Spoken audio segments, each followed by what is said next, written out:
বাংলাদেশে যে এতগুলা নিউজ চ্যানেল, তারা কিসের ঘোড়ার ঘাস কাটতেছে? তারা বলে সবকিছু নিয়ে এত কথা বলে। আর সুশীল সমাজ কোথায় স্যার? সুশীলটা এখন কোথায় গেল? ২ টা বাচ্চা স্যার, আপনি যদি আরেকটা টক শোতে দেখেছি, মা যেভাবে কান্না করলো স্যার, আমারও ২ টা বাচ্চা আছে। এই ঘটনাটা যদি কোনো মুসলিম দ্বারা বা কোনো মাদ্রাসার কোনো ছাত্র দ্বারা বা হুজুর দ্বারা বা আলেম দ্বারা হতো, তাহলে বাংলাদেশে কি আজকে পরিবেশটা এরকম শান্ত থাকতো কিনা, এটা আপনার কাছে জানতে চাই। তো ওই দিনই পরাজিত হয়ে গেছি, যেদিন আমাদের রমজান মাসে ঢাকা বিশ্ববিদ্যালয়ে কোরআন তেলাওয়াত বন্ধ করে দিয়েছে।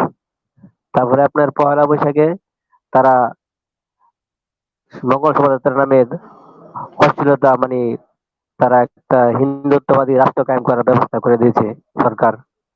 আর ফরিদপুরে যে ঘটনাটা ঘটছে, তা বলাই বাহুল্য নয়, দুঃখের ভরা ক্লান্ত মন নিয়ে বলতেছি, আজকে যদি বিষয়টা কোনো হিন্দু মারা যেত, তাহলে অবশ্যই সংসদের মাধ্যমে এটা নিয়ে প্রতিবাদ হয়ে যেত, আমার যতটুকু ধারণা। কারণ এই দেশ এখন বাংলাদেশ নয়, বাংলাদেশ এখন ইন্ডিয়ার একটা অঙ্গরাজ্য হিসেবে পরিচিত লাভ করতেছে। তার প্রমাণ হচ্ছে এই ঘটনা। দেখেন এই ঘটনার পরে কি পদক্ষেপ নিচ্ছে সরকার থেকে, কি পদক্ষেপ পুলিশ বাহিনী কি করছে? নিশ্চয়ই করে নাই। আমাদের, আমরা এখন মুসলমান না, আমরা এখন সংখ্যালঘু মুসলমান হিসেবে পরিণত হইতেছি।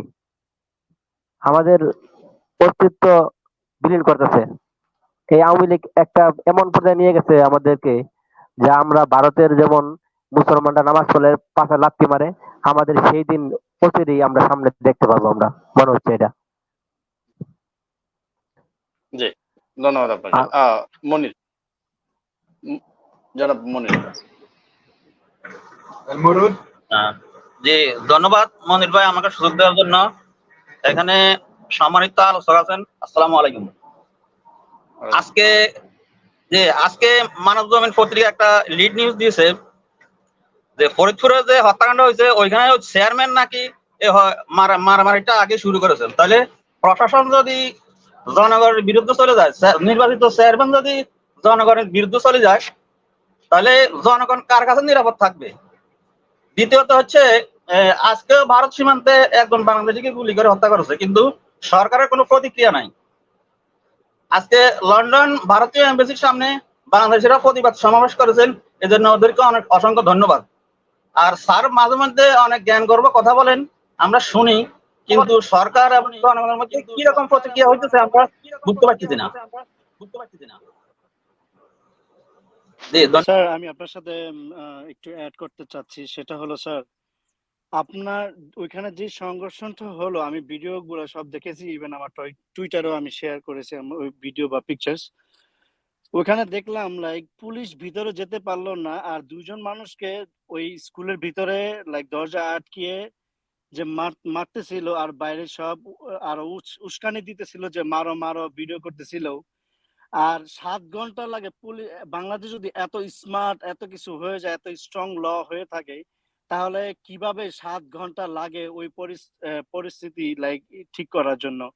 আর ওইখানে যে 2টা মেম্বার ছিল, সাবেক এন্ড বর্তমান যে 2টা মেম্বার, সেগুলো হলো হিন্দু। তাদের সামনে কিভাবে মানুষ 2টাকে বাচ্চাকে মারলো স্যার? এই বিষয়টা তাদের কি কোনো লাইক আইনে আওতায় তাদের কি ফাঁসিতে দেওয়া যায় কিনা?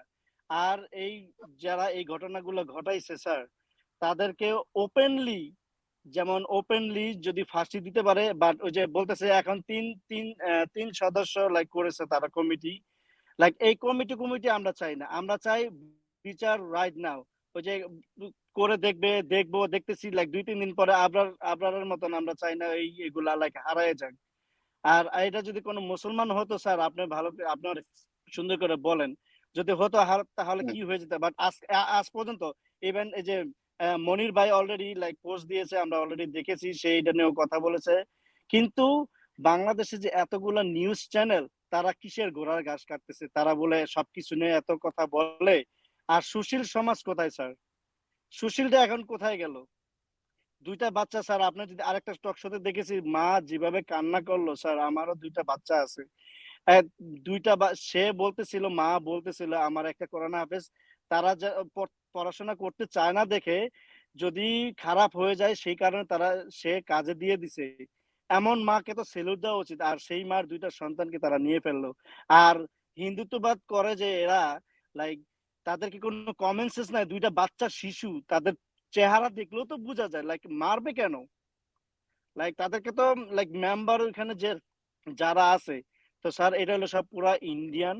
এগুলা কিভাবে খেদানো যায়, কিভাবে লাইতে এগুলারে বাংলাদেশ থেকে পাঠানো যায়, স্যার এই বিষয়ে একটু বলবেন। আপনারা তো সবসময় বলেন আপনারা, বা আপনারা যখন আসবেন এই বিষয় নিয়ে আপনারা খুব কঠিন বা কোনো একটা লাইক স্ট্রং ল তৈরি করবেন কিনা যে মুসলমানদের প্রতি কোনো ইয়ে করা যাবে না, যে কোনো ধর্মেই হোক। আমরা গুজরাট চাই। জি, ধন্যবাদ জাহিদ। নুর আলম শুনতে পাচ্ছেন? আনমিউট করে প্রশ্ন করেন।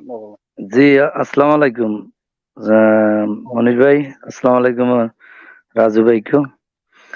আমার এখানে আপনারা হাজার হাজার কথা বললে কোনো লাভ হবে না। আমার যে ধারণা, এখানে নেতৃত্ব সংকট, কারণ নেতৃত্ব চলে গেছে হিন্দুত্ববাদের দিকে। আমি যদি একটা চুরি করি, আরেকজনে যদি দেখে ফেলে, তো হে আমার থেকে ফায়দা লুটবে। এখন আমাদের ফায়দা হিন্দুত্ববাদীরা লুটে, ওই কারণেই আইনের শাসন আজকে এখানে। আর সবার মূল্যবোধ তো কলব খারাপ হয়ে গেছে। যারা সরকারি চাকরিজীবী, আমি প্রত্যেককে বলি যে হে স্কুল মাস্টার হোক, পুলিশ হোক, সেনাবাহিনী হোক, সবার কলব খারাপ হয়ে গেছে। খারাপ কইরা দিছে, খারাপের বিষ সবার ভিতরে ঢুকাই দিছে। এই কারণে এই অবস্থা দেশের। কারণ 28শে অক্টোবর একজন পুলিশ মারা গেছে, উনি একজন ইনসান, যেই মুসলমান হোক হিন্দু হোক, এত কিছু হয়েছে। আর এখন কোন মিডিয়া, কোন পুলিশ, র্যাব কোনো কিছু নিয়ে এটা কোনো আলাপ আলোচনা নাই, কোনো প্রতিবাদ নাই। সরকার থেকেও কোনো প্রতিবাদ নেই, স্বরাষ্ট্রমন্ত্রী থেকেও প্রতিবাদ নেই। এটা রাজনৈতিক সংকট, নেতৃত্ব সংকট। কারণ ওনারা চুরি করে আসছে, এই কারণেই ওনারা এগুলা করবে না। যাদের কাছে ওরা দায়বদ্ধ, তারাই তো এটা করাইতেছে। ওকে, আসসালামু আলাইকুম। ধন্যবাদ আপনাকে। আজকে আবু মুসা আনমিউট করে প্রশ্ন করেন। আসসালামু আলাইকুম প্রিয় সঞ্চালক মনির ভাই, আপনাকে আমাকে আবার সুযোগ দেওয়ার জন্য। আমি স্যার ক্যাপ্টেন রাজু স্যার, আমি ওনার কাছে কিছু প্রশ্ন রাখতে চাই। আমার প্রশ্নটা হলো, বর্তমান বাংলাদেশে যে আমার দুইটা মুসলিম ভাইকে হিন্দুরা হত্যা করলো, এই বিষয়টা নিয়ে আমাদের প্রিন্ট মিডিয়া বলেন, চ্যানেলগুলো বলেন, তারা কেন নিউজ করে না, কেন নীরব? তার কারণটা কি স্যার আপনার মাধ্যমে জানতে চাই। আরেকটা জিনিস আপনার মাধ্যমে স্যার জানতে চাই, এই ঘটনাটা যদি কোনো মুসলিম দ্বারা বা কোনো মাদ্রাসার কোনো ছাত্র দ্বারা বা হুজুর দ্বারা বা আলেম দ্বারা হতো, তাহলে বাংলাদেশে কি আজকে পরিবেশটা এরকম শান্ত থাকতো কিনা, এটা আপনার কাছে জানতে চাই।